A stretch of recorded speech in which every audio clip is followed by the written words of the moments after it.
नमस्कार। मेरे चैनल में आप सभी का बेहद स्वागत है। आज मैं आपको बताने जा रही हूँ बस्तर के राजा की शादी के बारे में।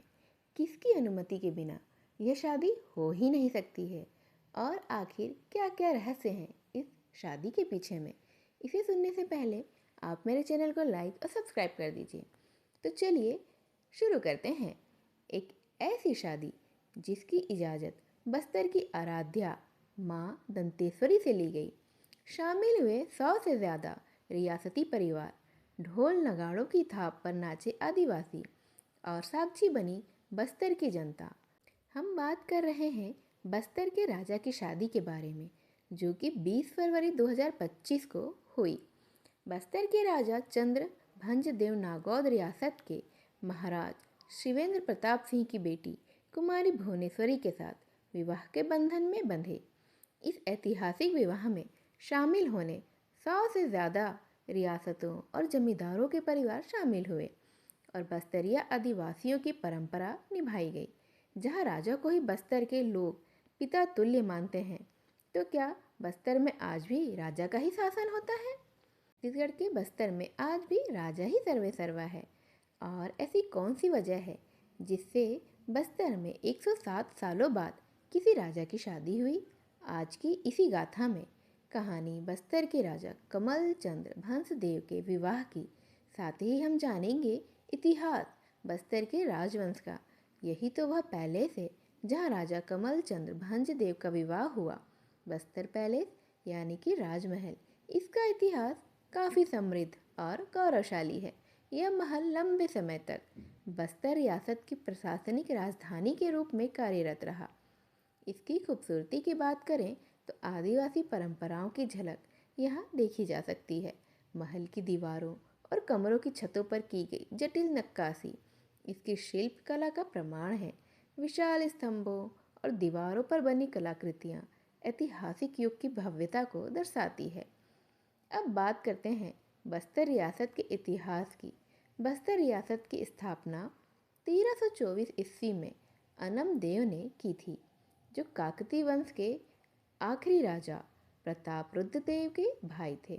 भले ही बस्तर की पहली राजधानी बस्तर में बसाई गई थी, लेकिन बाद में इसे जगदलपुर स्थानांतरित कर दिया गया। बस्तर राजवंश में महाराज हमीर देव बेताल, देव पुरुषोत्तम देव, प्रताप देव, तपाल देव और राजपाल देव प्रमुख रहे हैं। लेकिन 1921 में बस्तर रियासत में एक बेहद ही अनोखी घटना घटी, जब राजा रुद्र प्रताप देव ने अपनी 11 साल की बेटी प्रफुल्ल कुमारी देवी को गद्दी पर बिठाया, जिनके नाम पर बस्तर की पहली महिला शासिका होने का गौरव हुआ है। 1936 में महारानी प्रफुल्ल कुमारी के निधन के बाद उनके बड़े बेटे प्रवीर चंद्र भदेवरा में को गद्दी पर बैठाया गया और वही बने बस्तर के आखिरी शासक। 1 जनवरी 1948 को बस्तर का भारत में विलय कर दिया गया, जिसके बाद उनके वंशज कमल चंद्र बंसदेव को काकती वंश का तेवा राजा माना गया था। परंपरा के अनुसार क्षेत्र के आदिवासियों के लिए न केवल शासक बल्कि पिता और आराध्य समान भी हैं।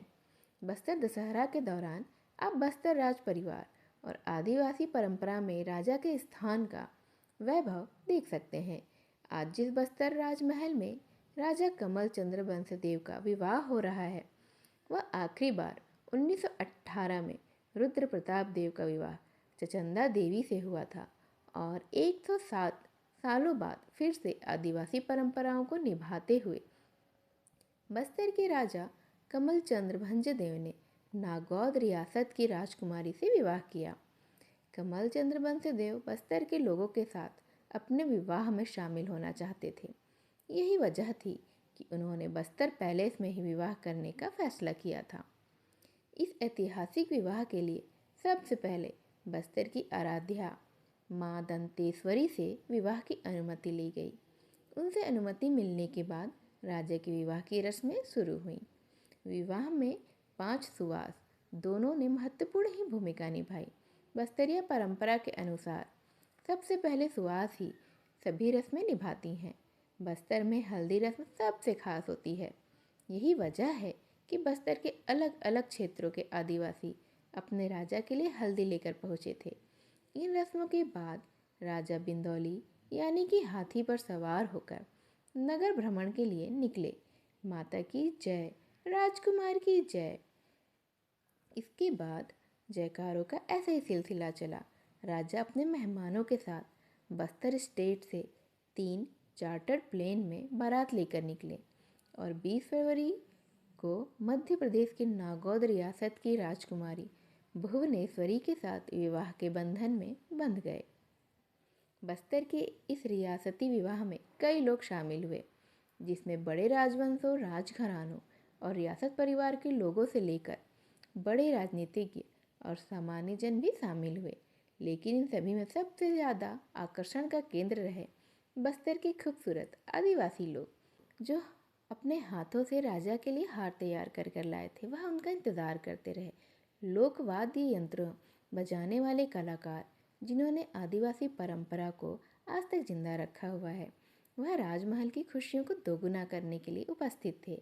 और बस्तर के वे आदिवासी जो पैलेस को अपने पिता का घर मानते हैं, आज की इस गाथा में कई मायने में यह बेहद ही खास थे।